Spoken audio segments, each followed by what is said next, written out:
June 2nd, Tuesday night, actually.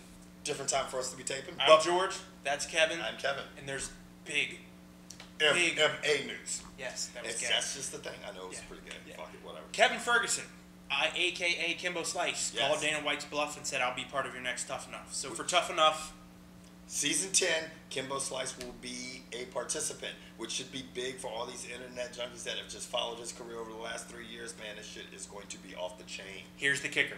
16 heavyweights automatically put in the house. If you followed Tough Enough lately, you've had to fight to get in the house. Not this time. That's interesting. No fucking way that they would have him fight and take a chance of his ass losing and not being in the house. Just the fact that he is in the house is going to just send the ratings through the fucking ceiling. And then you have Rampage Jackson as one coach, and you have Rashad Evans as your other coach. So who I see Kevin some Ferguson. Shit happening because there's a lot of personalities. Right? Oh yeah, and here's the thing: if you're in the house, do you mouth off to Kimbo? Be like, wow, you suck. You got knocked out by Seth Petrozelli. I'd say it. Trying to get him to hit me and get him off the show, wouldn't you? There's going to be somebody with the personality just like that little lightweight from Kentucky that's going to mouth off and they feel like, this is my way to get in the limelight, to get my 15 seconds mouthing off of Kimbo. He might take them dusty knuckles and crush the cat. Now, this is the thing is he going to be able to stay in that? Because Kimbo parties. Kimbo likes to roll with the porn stars, have a good fucking time. He's going to be in lockdown. Well. With motherfuckers. Well, hopefully he trained and then went to this. Because if he walks into this house thinking he's going to walk through it, then he's not going to happen. Yeah. How do you think he's going to fare?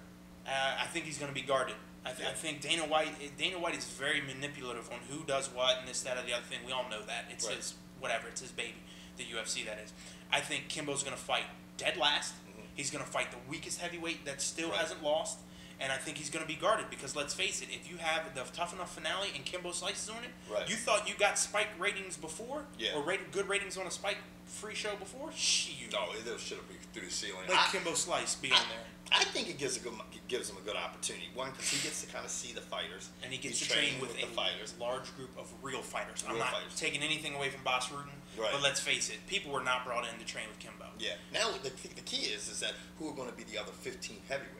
We don't know. Are they going to be of quality? You know what I'm saying? I hope so. I mean, you can't make this a cupcake walk. And Dana White is going on record and said he's soft and this, that, and the other thing. So we'll see. Yeah. But we want to know what you think is going to happen with Kimbo. Couple things. Who do you think he will be coached by? Do you think some other shit? Because you're dealing with a lot of fucking big personalities in that house, man. A lot of shit can fucking spark off. What do you guys think about that? How far do you think Kimbo will go? Now, on to what I just found out, and shame on me for just learning this. I apologize. I should have known. But I knew there was a card coming up. I just didn't know it was seriously this good. Oh, yeah. Fucking Strikeforce has got a really fucking nasty card coming up this Saturday. That is Saturday, June 2nd. It's going to be, I don't know where the fuck they're holding it. What's that arena? Rockstar? No. What's the arena? Scott Trade Center, St. Louis. Scott Trade Center, yeah. The headliner of the card is what a lot of people consider a top middle, I guess 185-pounder Jake Shields. Jake Shields is fighting Robbie Lawler. Right. Robbie Lawler throws bricks, and Jake Shields is top of his game at $185. Right now, Jake Shields pretty much peaking. He's the guy that should be going up against Robbie Lawler. But it's just not those two. I mean, that's the headliner. But you just started. The joke match of the night: Andre Arlovski versus Brett the Grim Reaper Rogers. I'm sorry, Grim Rogers. Brett Rogers was god awful in his last fight. Does anyone remember that? Oxygen.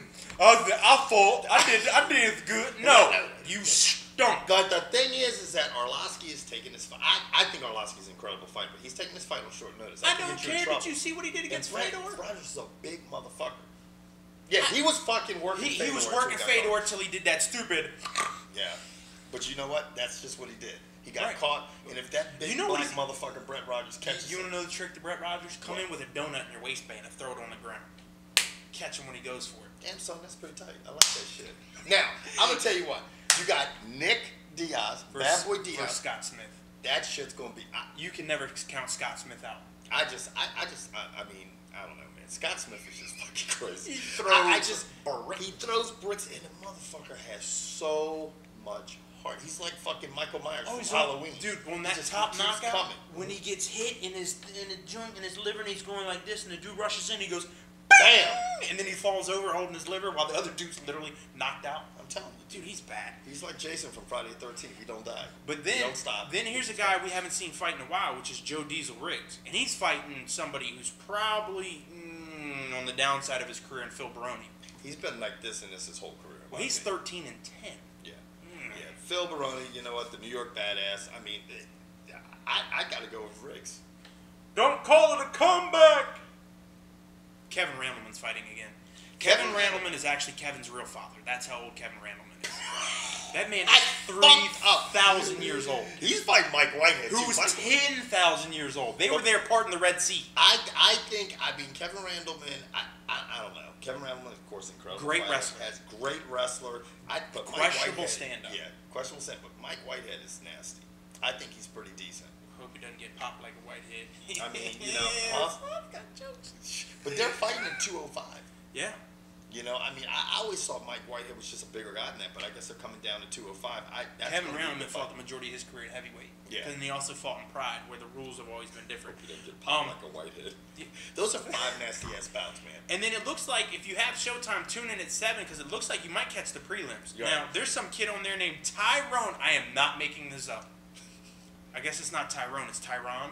It's Tyron Tabasco Woodley. How can you not? You know what? I don't know anything about him. I want him to win. That motherfucker hot sauce the shit out of his He's opponent. 1-0. He's fighting the Jewish sensation Sal Woods at 3-5. I only know Jewish people named Sal, dude. There's no white people. Yeah. I know Italian dudes named Sal that flip fucking pizzas. So maybe he's a Guido. But whatever the case, that sounds. I mean, it's something that's been overlooked. I mean, there's been a lot of things with the big UFC with. You know, the affliction, but I mean, Strikeforce is coming with a good card. That's a good card, and all their fights so far, I like them. They're exciting fights. Gina Carano, what I'm waiting on is the Gina Carano versus Cyborg fight. Because that's going to be on Strikeforce. Can we get that done? Yes, please. Can we get it done? Now, moving on to other things in the Affliction has an event coming up August 1st. Keep your eyes out for it. It's called Trilogy. Right, Trilogy. There you go. NBA playoffs. So yes, it's the finals. Boys, man, I'm sorry. Yeah. You know what, man? You know what? You were really cool. You didn't talk mad shit to me. You weren't one of those motherfuckers that love to hate the Lakers and shit, but your boy didn't make it. I feel bad for him, but he should have shook those hands. LeBron James, that's the big thing. Obviously, he was salty because the Orlando got them out. I guess what took 6 games to do it. Won the series 4-2. LeBron, you know. He's still young. I think a lot of people forget that he's only 24 and that's hard because LeBron's fought to get new players in, to get this, to get that, and you know they've brought in new players, but Ilgauskas rotten. Ben Wallace, nothing from you. Yeah. Serbiak, you're sporadic and don't know why you're still in the league. And Delonte West and Mo Williams, what happened to either one of you in this playoff series? That shit was just. And you know who they're talking about? Who people are saying they need to sign Rasheed Wallace, and that'll put them over the top and make them okay.